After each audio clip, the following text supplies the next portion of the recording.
Hello everyone and welcome back to TowerGate. It is TowerGate day 560, September 27th, 2018, Thursday. Thank you so much for tuning in. Okay, well the Democratic freak show continues. We of course have a new allegation today. We also have, against Kavanaugh, we also have Saggy Daniels' lawyer, the porn lawyer, Avenatti, is now rolling out this latest wacko bird, and we'll be talking about her here in just a second. But before I do, I just want to look at the big picture here and what's actually driving all this. Well, obviously they want to stop Kavanaugh. Well, why is that? It's because you have to understand that the Democrats, for the very longest time, have really relied heavily on the courts to advance their liberal agenda.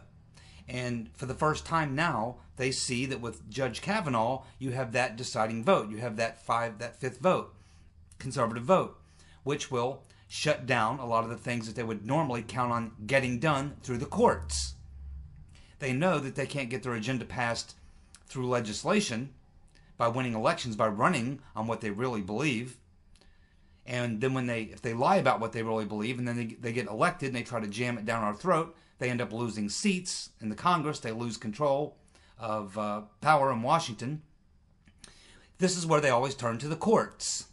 But Kavanaugh totally changes the calculation. It changes the calculation for a very long time.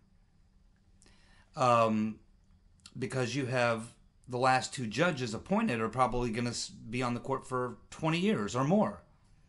And so it has a lot to do with the Democrats realizing that it's through the Supreme Court that they have advanced a lot of the liberal agenda. And they know that this is the end of it for the next 10 to 20 years. The liberal agenda, which normally gets advanced through the courts, it's not going to happen anymore.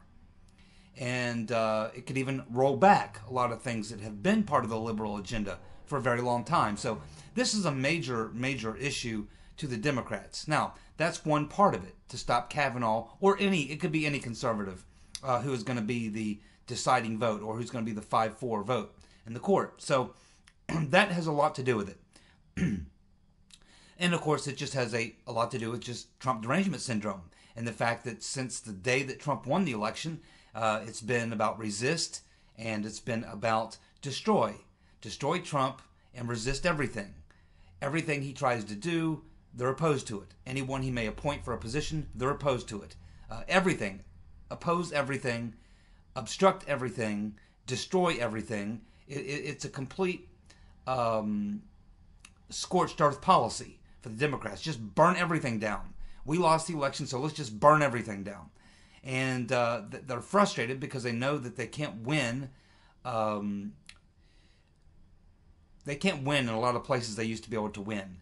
And they understand that. They have this division in their own party. So there's a lot of things that are going on here. As far as these crazy people that they're dragging out of the woodwork, this shouldn't surprise us, because they are desperate. And that's what all these accusations are all about. It's desperation. And every one of these accusations, if you look at them, every one of them is uncorroborated.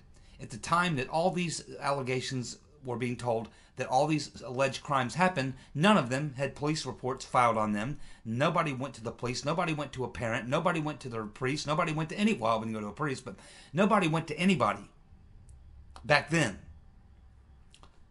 No evidence, no corroborating witnesses, no eyewitnesses.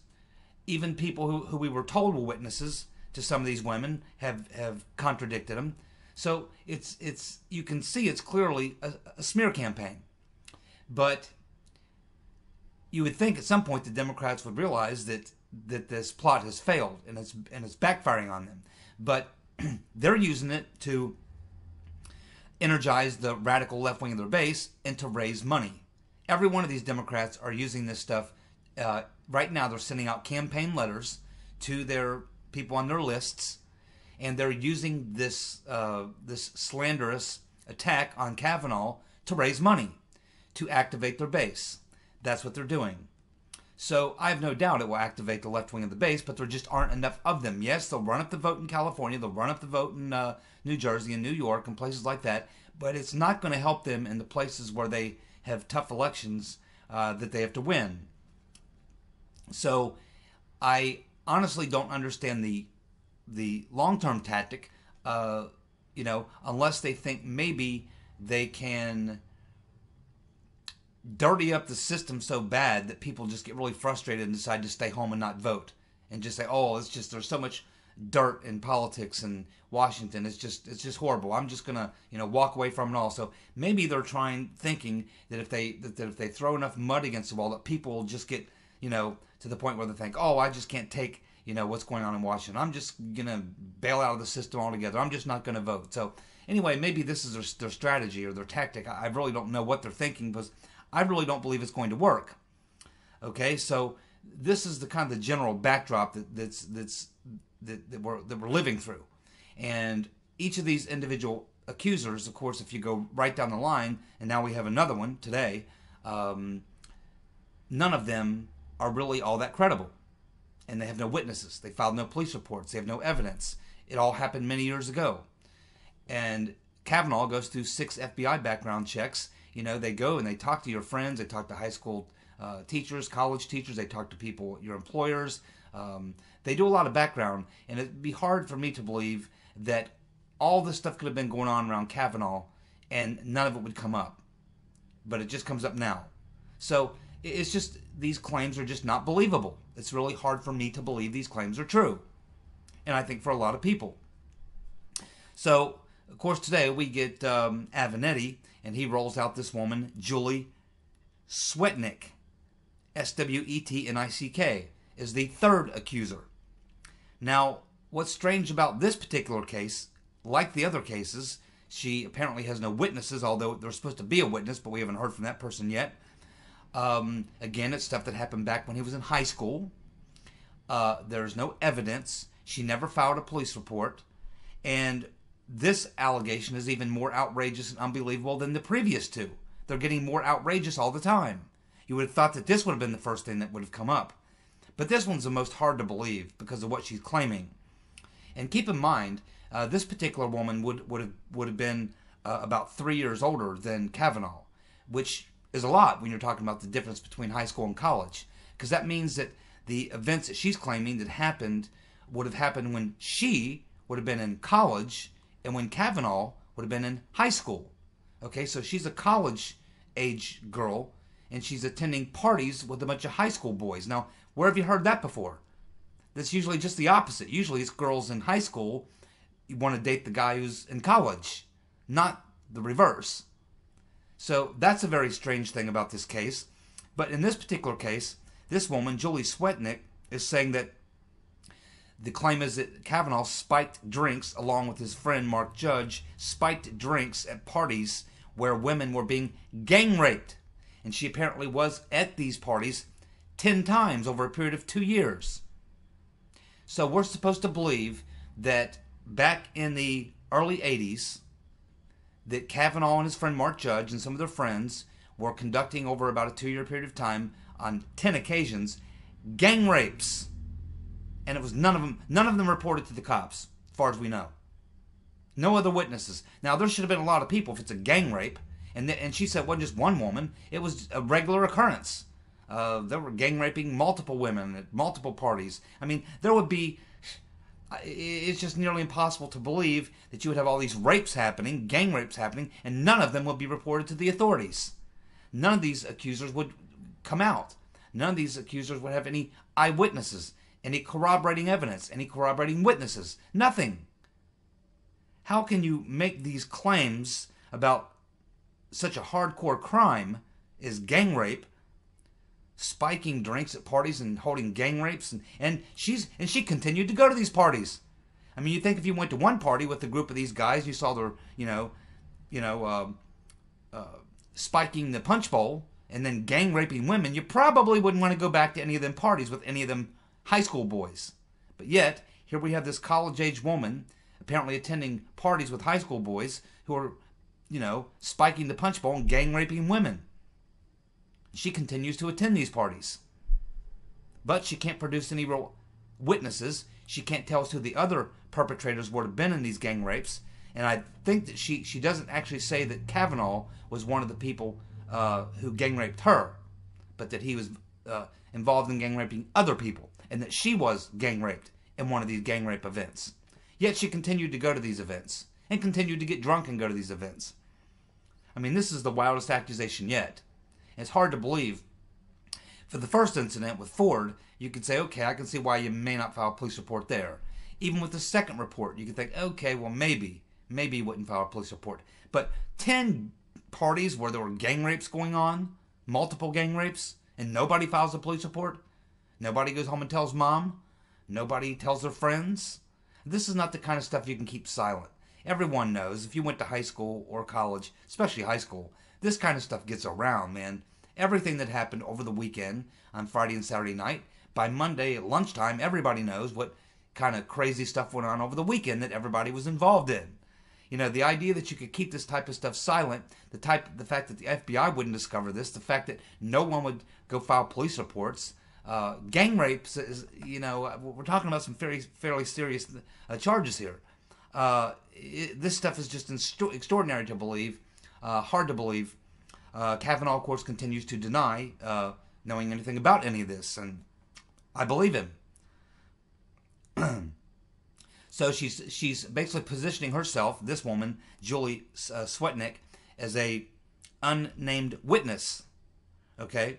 Or she's saying she has an unnamed witness, and she's a named witness to these attacks, but she says there's an unnamed witness as well. She's saying she wasn't personally gang raped by Kavanaugh, but she knows that he was involved in it. But she was gang raped by somebody else.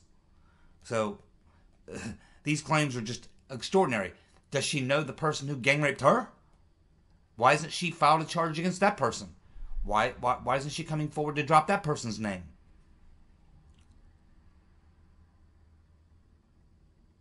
Unbelievable. And it appears now that this woman, of course, we learn that she has security clearances. She's worked for the Department of Justice and the Treasury. She's apparently even worked for the IRS. And she has, now, unlike the other two accusers, she has actually signed a sworn statement. Now, that's a little dangerous on her part, because now that's pretty much you're under oath. I mean, that's a sworn statement. That's, that's, if you get caught lying after signing a sworn statement, there could be, criminal charges filed against you. Not civil suits or anything like that. Actual criminal charges for lying on a sworn affidavit. We also know something more about her. And remember, her name just really came out today. So within the next couple days, we'll learn a lot more about her too. But we learned that Swetnick was sued for defamation and domestic abuse in 2001. She was sued for defamation and domestic abuse in 2001. She's also had a couple of tax issues in the upwards of $40,000, $50,000 that she's has tax liens on her property and various other things. So she's obviously has some money issues. She's got some debt issues. She's needing some money. What would this woman do for money? Could someone promise to make her financial problems go away if she would come out and make these allegations? She has a motive to lie. That's what I'm saying. She has a motive to lie. She doesn't seem very credible. And again, she can't produce any witnesses, really. She says she's got an unnamed witness, but that person has not come forward for whatever reason. So, the thing about this is that, just as I said to someone else in the comment section yesterday, is that you ever notice how whenever you have these types of situations come up, these accusers come forward, but as soon as it's over, in this case, let's just say, for example, Kavanaugh gets confirmed. You can almost be 99% sure that once Kavanaugh is confirmed, all of these accusers will just poof, disappear. You'll never hear a word from them again. They'll be gone. They just disappear back into the backdrop, back into the scenery where they came from. They never continue the pursuit. They just disappear. They're only around for the circus show. Once the show is over and the verdict's in, then they just sort of disappear. You don't hear from them anymore. And I expect that that's exactly what you'll have happen here. Now, the second woman She is apparently not going to say anything under oath or even come and testify. So it looks like she's kind of bailing out. We still don't know if Ford is going to show up tomorrow. We assume that she will, or today when you're watching this video on Thursday. So we assume that at this point, as far as we know, she is going to be there on Thursday, but I would not be surprised if Ford, at the last minute, pulls out. The second witness, or the second accuser, doesn't look like, even though they've been trying to reach her to bring her in, it doesn't appear that she's interested in coming in and making any statements or whatever. So it looks like she's kind of bailing out. Now we have this third woman, and again, it's Avenatti, and he's calling for an FBI investigation. This is not going to happen. What he can do for his client, and what she should do, is she should go to wherever this happened, whatever municipality it happened in, and file an actual police report. And that's where you would start. That's where you would start. But as far as we know, she has not done that. But she has signed a sworn statement. And as far as coming in and testifying, I imagine they're trying to schedule that with her right now. But the last word I've heard is that Grassley is still sticking with the schedule, which is to have Ford come in on Thursday, then Kavanaugh, and then to have a vote Friday morning. That is still, as far as I know, the schedule. They haven't modified the schedule to accommodate Miss Swetnick. So that means that she probably hasn't agreed to any terms. Although I understand they are trying to contact her to schedule some time for her to come in and tell what she knows. Now, in addition to that, we now have a fourth accuser coming out of the woodwork. Now, this particular person is not actually coming out either. It appears that this particular so-called victim of Kavanaugh, her mother sent a letter to NBC News. Her mother sent a letter to NBC News describing her daughter's alleged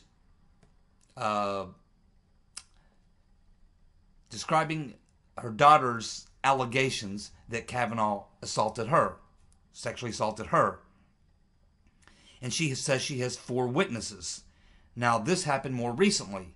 This was alleged to have happened back in 1998, where she says that Kavanaugh made a drunken pass at her and at her daughter.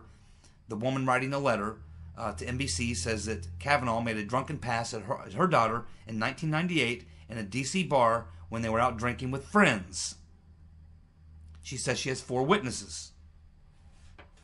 But apparently, the daughter is not coming forward, and apparently the mother is suggesting to the daughter that the daughter doesn't want to come forward.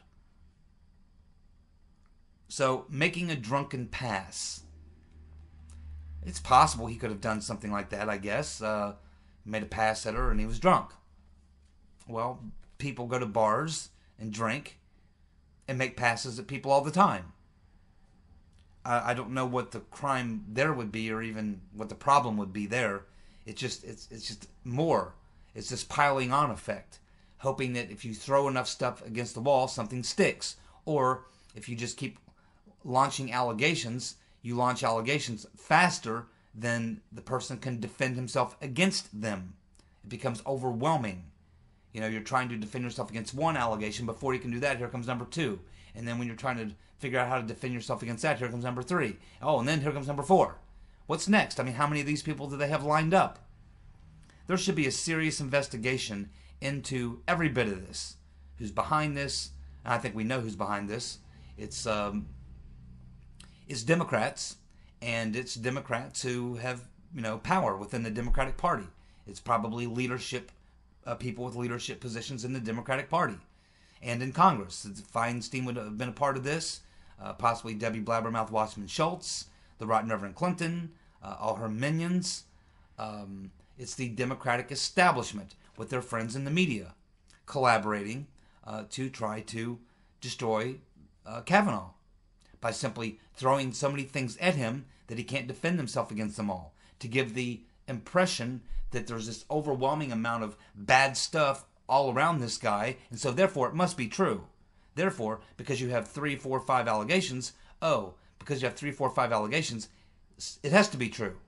Even though, if you look at each individual case, they fall apart. So what they're doing is they're not allowing anyone to focus on any one of these cases very long, because as soon as you do start focusing on it, you start seeing the problems and the holes and the lack of evidence, the lack of corroboration, the lack of everything, and it starts to fall apart. So boom, here they come in with another allegation. And then just about the time that you debunk that one, here comes number 3. And then before you can debunk that, here comes number 4. And you can bet they got number 5, 6, and 7 waiting on deck. It'll never end. It'll never end unless they finally come to a vote. And that puts Grassley in a difficult position, because he's not going to hold the vote unless he's got the votes. He's counting votes. And my guess is, as soon as Grassley or McConnell, who are probably both working on this, as soon as they have contacted all their members and they find out where they stand, as soon as they think that they've got the votes, they're going to have the vote. But until they get the votes, they're not going to. But the problem is they've got Flake and Corker and Michalski and Susan Collins. They've got these people who are kind of sitting there on the fence saying, well, these things have to be looked at before we can vote or whatever. So these 4 Republicans are playing the game, essentially. They're allowing the game to be played. They're not putting their foot down. And this is probably what Grassley's dealing with. He's trying to, and McConnell as well. Now, I imagine at some point they're going to apply some pressure, because there are things, particularly McConnell, that he can do. Particularly to Michalski and crazy woman up in Maine, Susan Collins. As far as Corker and Flake, I mean, they're leaving Congress, but they both want to be lobbyists. So, Republican lobbyists. So they have to be careful how they play it as well. So it's just a crap show again. It's a circus act. And again, it's just this, you throw so much stuff at someone that you can't defend yourself against it because it's coming at you too fast. And the only way to stop it, as most of us know, is to have the vote. And that's what's got to happen. So hopefully McConnell and Grassley can apply enough pressure. Again, the last I've heard is that they are going to have a vote on Friday morning, unless something comes out in the hearings on Thursday that causes a problem and causes some of these Republicans to say, oh, okay, well, I can't support him. But I don't expect that's going to happen. I don't expect we're going to learn anything new. I don't think we're going to learn anything new at all if Ford even shows up. And I'm not 100% sure she will. But if she shows up and testifies, and then Kavanaugh testifies, I don't think you're going to learn anything more. It's still going to be he said, she said. There still won't be any evidence. There won't be any witnesses. There won't be anything to go on. So I think based on that, if that's where it ends, then maybe McConnell and Grassley will have enough votes and they can have the vote on Friday and confirm Kavanaugh. And then you will see this really start coming to a screeching halt. And these people typically do fade into the backdrop once the fight's over. And in this case, this would be them losing the fight. They will lose the fight with Kavanaugh, and they'd say, okay, and they'd go away. You never hear from him again. So we'll just have to see how this all plays out, but it's disturbing. And as I said in yesterday's video, ultimately, this is going to have to be settled by the voters, is what I think. I hope they get Kavanaugh confirmed. They should get Kavanaugh confirmed. They should definitely have the vote on Friday. These other 3 women, one of them, of course, is not going to testify at this point. Ford is. This other one we just heard about, the 4th one, who her mother sent a letter to NBC. It doesn't appear she's going to testify. This is just some mudslinging. And this other woman, Julie Swetnick, now she has actually signed a sworn affidavit. But her claims are so ridiculous, it's unimaginable. And this is the woman that the New York Times had the story on her for weeks and couldn't corroborate anything she said. And she, of course, has a lot of motivations to make up a lie like this. So we'll just have to see how nutty she is. I would love to hear these women testify. I'm pretty sure they're all nutty. But we'll just have to see. But, if it goes on, if this drags on into next week, I think that at that point, you are going to start losing some Republicans. And that's why they have to shut it down.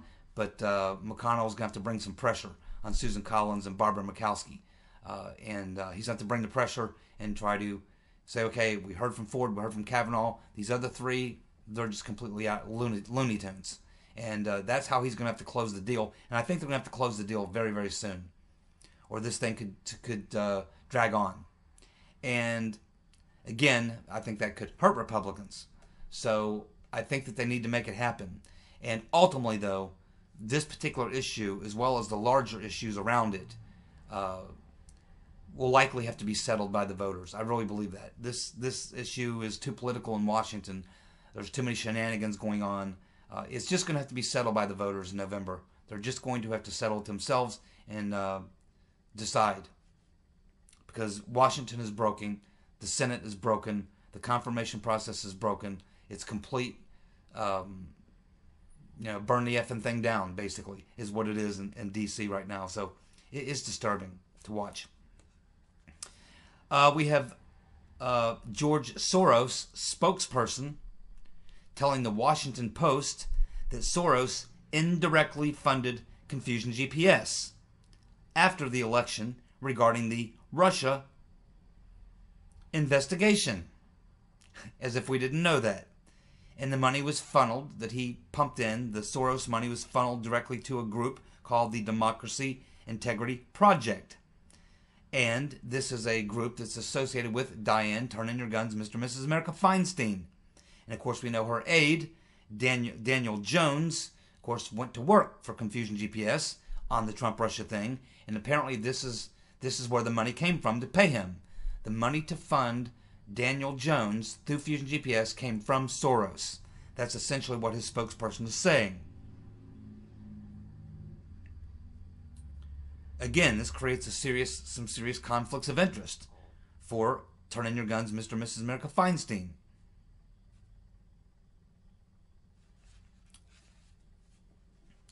Like I said, this stuff's just going to have to be settled by the voters in November. But, I was just thinking the other night, I don't know how many of you, remember the 2016 election, what you were doing. Maybe some of you are new to all this, or some of you remember the 2016 election meltdown pretty well. That particular night, what I had going on was I was pretty much following back and forth between the Young Turks and Styx Hexenhammer.